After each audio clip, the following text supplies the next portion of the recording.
Durante décadas, las grandes marcas deportivas del mundo dictaron las reglas del juego desde Occidente: Nike, Adidas, Puma.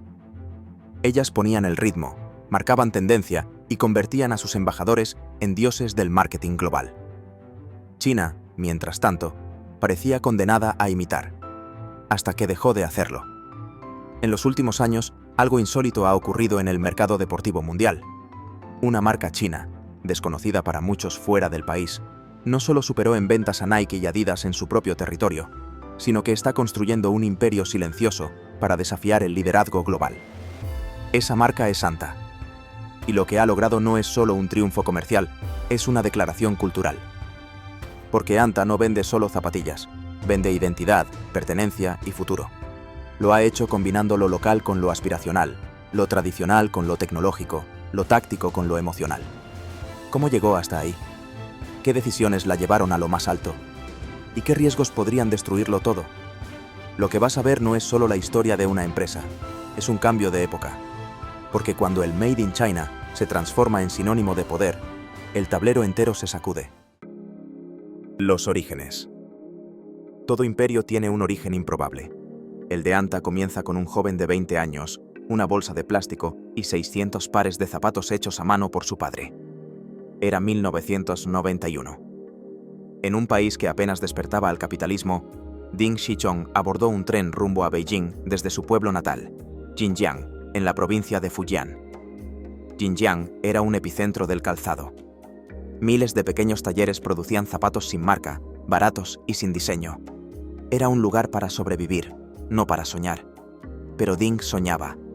Y por eso cruzó más de 1000 kilómetros para caminar entre los mercados de la capital, tratando de vender sus zapatos a comerciantes que nunca habían escuchado el nombre Anta. Volvió con pocas ventas, pero con una idea. Entendió que fabricar no era suficiente.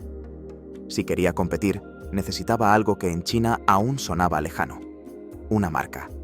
Algo que las personas pudieran recordar, desear, identificar como parte de su vida. Durante la década de los 90, Anta se consolidó como un fabricante de calzado funcional y económico, centrado en ciudades pequeñas y consumidores que no podían pagar productos extranjeros.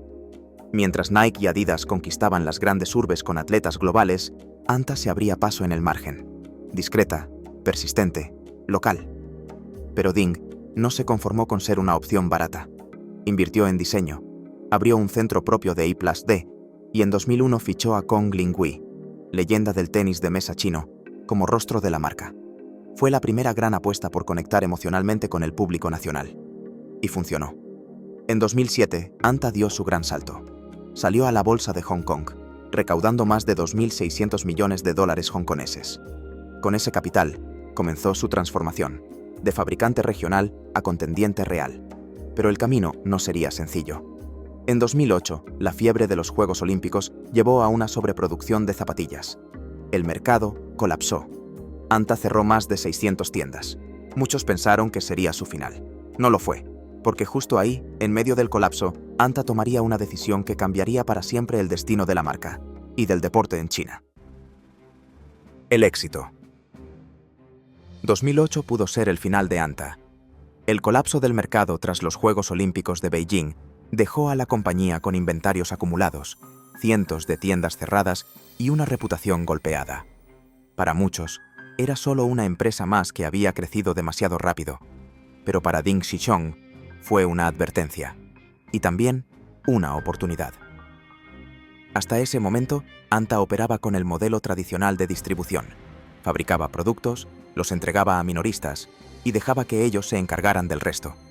Pero esa distancia le costaba caro. No podía controlar los precios, ni el inventario, ni mucho menos la experiencia del cliente. El contacto con el consumidor era nulo. Entonces Ding decidió romper el molde, migrar hacia un modelo DTC, Direct to Consumer. Es decir, tomar el control total del proceso, desde el diseño hasta la venta, para establecer una relación directa con su audiencia. Este cambio fue revolucionario en el contexto chino.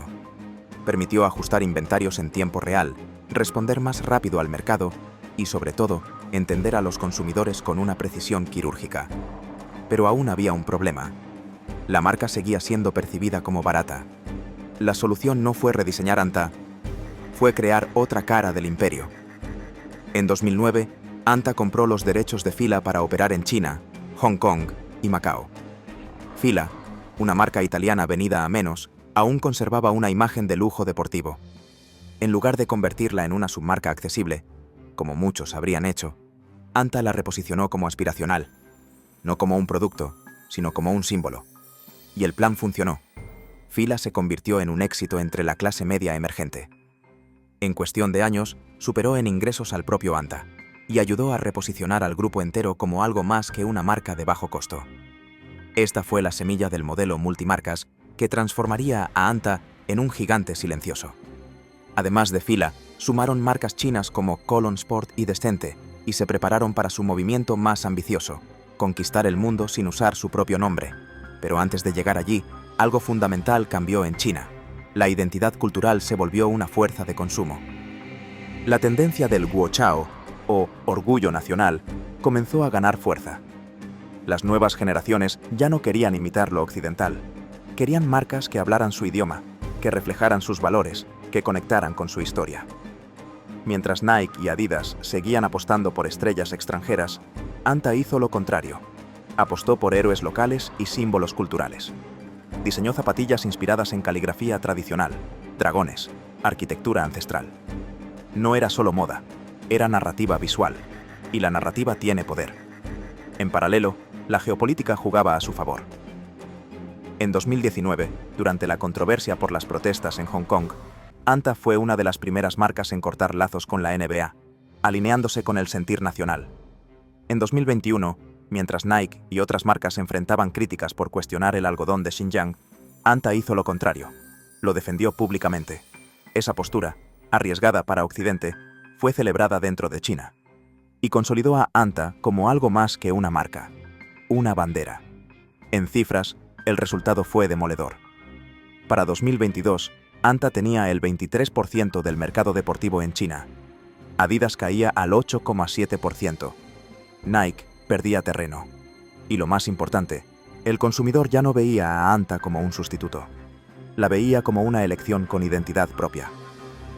Uno de los hitos de esta nueva etapa llegó con los uniformes oficiales del equipo olímpico chino para París 2024. Diseñados por Anta, eran piezas cargadas de simbolismo, dragones bordados, referencias mitológicas, técnicas artesanales. Eran más que ropa deportiva, eran una declaración de quiénes eran y hacia dónde iban. Con todo ese impulso, el siguiente paso era inevitable: expandirse globalmente. Pero Anta sabía que no podía hacerlo con su nombre. El consumidor occidental aún lo veía con escepticismo.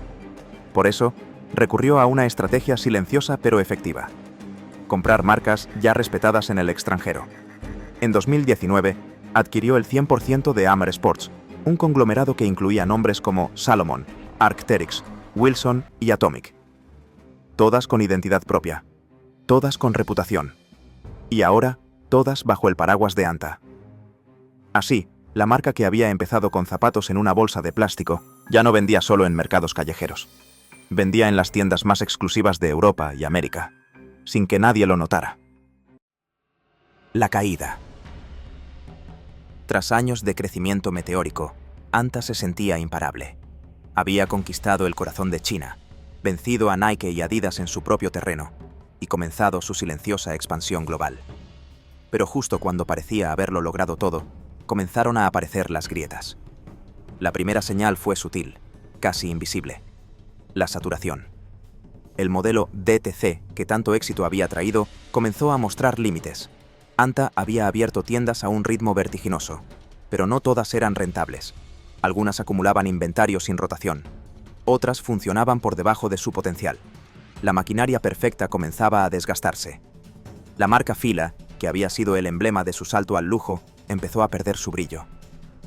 Para aumentar las ventas, se masificó. Y al hacerlo, perdió exclusividad. Lo que antes era sinónimo de estatus, ahora se encontraba en rebajas, en tiendas genéricas, en escaparates sin identidad. Para un consumidor chino cada vez más exigente, eso era imperdonable. Pero el verdadero golpe vino cuando su propia fórmula comenzó a ser replicada. Li-Ning, Peak y nuevas marcas como Maya Active copiaban su enfoque de identidad cultural, diseño nacionalista y precios accesibles. El juego que Anta había inventado ahora tenía nuevos jugadores, y algunos aprendían más rápido. Mientras tanto, el plan de expansión internacional enfrentaba sus propios desafíos. En 2019, Anta hizo su mayor apuesta: la compra de Amer Sports por 4.6 mil millones de euros. Sobre el papel, tenía lógica. Accedía a marcas consolidadas en mercados maduros. Pero integrar empresas con culturas corporativas tan distintas resultó mucho más difícil de lo esperado. Hubo fricciones internas. Las marcas occidentales, como Salomon o Arc'teryx, se mostraban incómodas bajo el control de una firma china. Surgieron conflictos logísticos, tensiones en el liderazgo y una desconexión con las audiencias locales. Muchos analistas comenzaron a preguntarse si Anta había pagado demasiado, y demasiado pronto. La geopolítica tampoco ayudaba. Las decisiones que habían fortalecido su imagen local, como respaldar el algodón de Xinjiang o romper lazos con la NBA, eran aplaudidas en China, pero generaban rechazo en Occidente. En Estados Unidos y Europa, consumidores y medios veían con desconfianza su postura. El Made in China seguía cargado de estigma. En 2023, Anta intentó una jugada audaz: lanzar su marca principal en Estados Unidos, apalancada en una estrella global. Kyrie Irving, tras su ruptura con Nike, firmó con Anta como embajador y director creativo de su división de baloncesto. La jugada generó titulares, expectativa y cierto entusiasmo inicial. Pero el impacto fue limitado. Aunque su línea Kai tuvo buena recepción entre jóvenes afroamericanos y latinos, el gran público estadounidense seguía escéptico. Para ellos, Anta era un nombre desconocido, con escaso valor emocional frente a gigantes como Jordan, Adidas o Under Armour. Internamente, los problemas también se acumulaban. El crecimiento acelerado había generado una estructura más burocrática, lenta y menos flexible. Ding Xichong, el visionario fundador, comenzaba a delegar más funciones. La pasión con la que había desafiado a los gigantes se diluía en comités, informes y decisiones conservadoras. Algunos analistas empezaron a hablar de la nikkeización de Anta, una empresa que, tras vencer al líder, comenzaba a comportarse como él, más grande, más estable, pero también más predecible. Y ese es el verdadero peligro. Porque el problema no era solo perder participación de mercado, era perder el alma, el fuego. Esa osadía que la había llevado desde un taller familiar hasta las portadas de Forbes. La sensación de que aún tenía algo que probar. Para finales de 2023, Anta seguía dominando en China, pero algo había cambiado. Ya no sorprendía. Las campañas eran correctas, los productos cumplían, pero faltaba el impulso visceral, esa sensación de que podía desafiar al mundo. Lo irónico es que, al escalar la montaña, Anta encontró al verdadero enemigo, ella misma. Pasó de ser una rebelde a convertirse en institución, de romper reglas a escribir manuales, y en esa transición corrió el riesgo de volverse lo que siempre desafió: una marca cómoda, gigante y olvidable. Pero, ¿y si te dijera que esto no fue una caída, sino un renacimiento silencioso? Mientras todos hablaban de su desgaste, Anta estaba reescribiendo su próximo acto. Cerró tiendas poco rentables, rediseñó su experiencia de compra, reinventó su relación con el consumidor y afiló su estrategia internacional. Ya no buscaba reconocimiento con su propio nombre. Ahora operaba en la sombra, como un imperio oculto. Salomon, Arc'teryx, Wilson, todas bajo su ala. Y aunque en Occidente aún despierta dudas, sus números, su visión y su ambición cuentan otra historia. Porque Anta no quiere ser la próxima Nike, quiere ser mejor que Nike. Lo que viene a continuación no es solo el presente de una marca, es el ensayo general del futuro del deporte, de la moda y del poder global. Y lo que viene puede cambiarlo todo. La actualidad. En 2025, Anta no solo sigue en pie, domina. Con más del 23% del mercado chino, ha dejado atrás a Adidas, 8,7%, y debilitado la influencia de Nike. Su secreto no fue solo resistir, sino recalibrar a tiempo. Cerró tiendas ineficientes, transformó otras en espacios inmersivos donde el cliente escanea su cuerpo para recibir productos personalizados, vive retos digitales o descubre colecciones inspiradas en cultura tradicional. Su portafolio internacional es su joya silenciosa.